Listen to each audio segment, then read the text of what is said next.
everyone, I'm DIY Deborah, and welcome to my channel, where we'll be covering food, recipes, lifestyle, and DIY, specializing in gluten and dairy-free.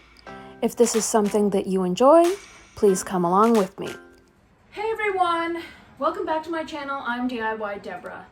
My apologies for being MIA the past few weeks. For those of you that may tune in regularly to my channel and have looked at past videos, my province was hit by Hurricane Fiona a couple of weeks ago, I think on the night of September the 24th.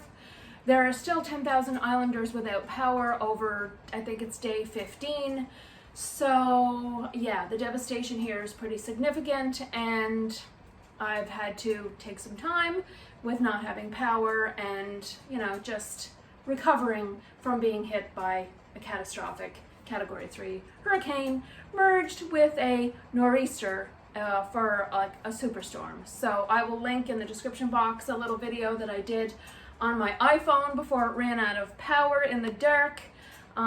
It just describes a little bit about PEI, what we're famous for, and then the second half of the video goes on to show you some of the mass destruction that obviously the island is still cleaning up and recovering from, and will take many more weeks to come before that is finished, and it will take decades for a lot of our foliage and trees and surroundings and everything to recover. But with that being said, I'm back, and I'm happy to be back. And this weekend it is Canadian Thanksgiving. So I thought I would do a couple of quick sides that you can do that'll only take you a few minutes. If you happen to be going to dinner somewhere or having dinner with your family and you wanted to take or make something homemade that's really quick and easy, I'm going to show you how to make some homemade cranberry sauce and homemade applesauce. So let's get to it. First off, make sure you pick up a bag of fresh cranberries from your local farmer's market or grocery store or farmer. Wherever you may get your cranberries, we're going to have 1 bag of cranberries. So with a saucepan on the stove, you're going to add 1 cup of water, and then we're also going to add 1 cup of sugar. Now here I used cane sugar, and then you're going to let it simmer over medium to high heat until the sugar is completely dissolved.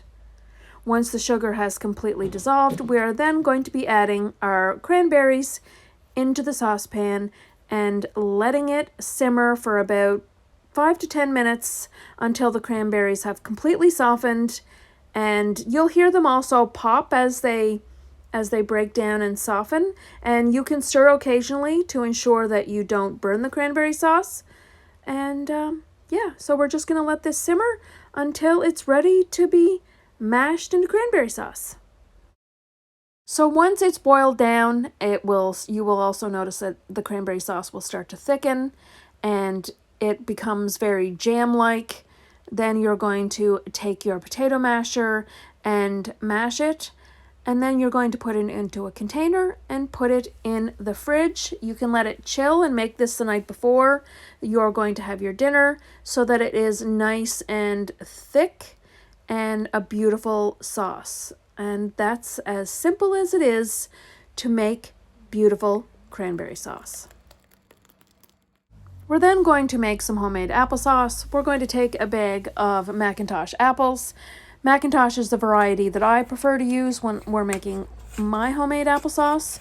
So you're going to cut and core and dice up a full bag of McIntosh apples. If you enjoy this type of content, please be sure to give it a thumbs up. Don't forget to hit that subscribe button. And while you're at it, hit that notification bell so you can be notified every time I upload new videos.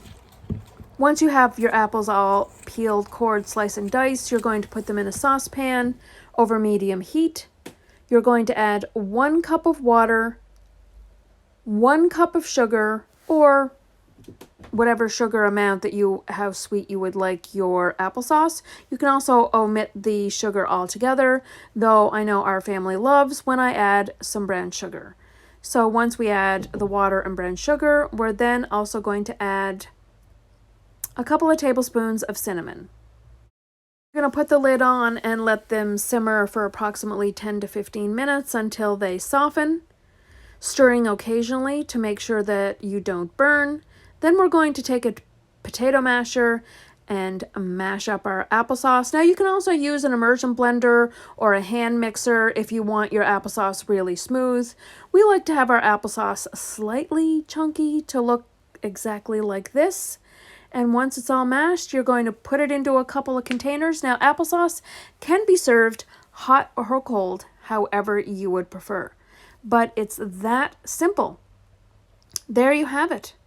Homemade applesauce, homemade cranberry sauce, two simple sides you can have for your Thanksgiving dinner. Take to a friend's house, take to a family's house. You can make both of these within 30 minutes. Super simple, super easy, really delicious, absolutely wonderful. Thank you so much for tuning in today. We'll see you again soon. Bye-bye.